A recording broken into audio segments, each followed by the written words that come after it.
चुभे शूल से, लुट गए सिंगार सभी, भाग गए बबूल से, और हम खड़े खड़े बहार देखते रहे, कारवां गुजर गया गुबार देखते रहे।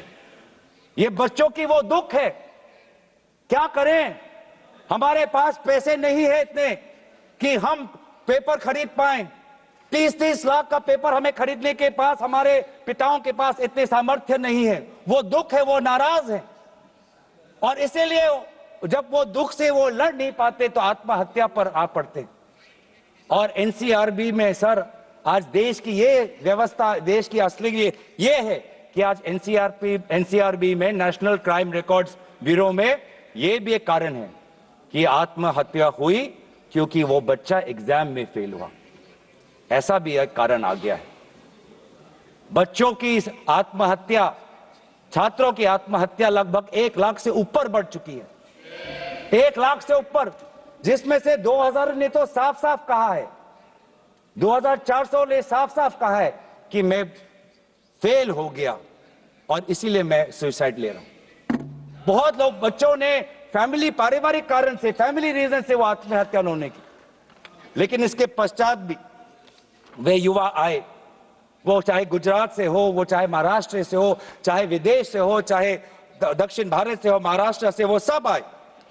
और जब वो आए और दिल्ली की गर्मी, दिल्ली के बारिश से जब वो, जो उन्होंने उसमें जो दर्द है, उसमें जो संघर्ष है, उस संघर्ष को याद करते, उस संघर्ष को झेलने में उन्होंने याद किया सावित्री बाई फुले को।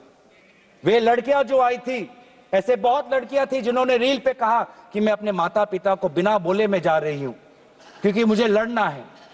ऐसे भी लड़कियां थी जिन्होंने कहा कि मैं छात्र नहीं हूं, मैं काम करती हूं, लेकिन मैंने भी कुछ साल पहले नीट का परीक्षा दिया था, मैं पहले अटेम्प्ट में मेरा पेपर लीक हो गया, कितना मानसिक मेरे पे दबाव बना मैं खुद समझ सकती हूं। आज अगले पीढ़ी के साथ, जिस समय मैं खड़ी नहीं हो पाई, मैं बाहर नहीं आ पाई, लेकिन आज अगले पीढ़ी के साथ मैं खड़ा होना चाहती हूं, मैं जाऊंगी आज। ये सब वहां पे आए क्यों?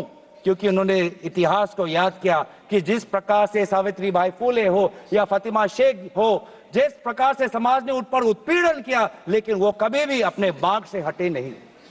युवा लोग आए, एक लड़का था हरे शर्ट में, वो पुलिस को बोल रहा कि आ मार, मुझे मारो, मारो सर मारो। उसमें वो भगत सिंह का जज्बा हमें दिखाई दिया। हमेशा उसने हाथ नहीं उठाया, उसने खाली बोला कि मारो, क्योंकि ये थी लोगों की और युवाओं की ताकत कि अब वो डर उनसे चला गया, डर खत्म हो गया, डर गायब हो गया। लाठी है, दर्द होगा, रात को सोने में मुश्किल होगी, लेकिन सब लोग कह रहे थे कि कुछ नहीं होता, अगर शिक्षा के लिए, अपने भविष्य के लिए अगर मुझे 2-3 लाठी भी खानी पड़ेगी तो मैं लाठी खाने जाऊंगा।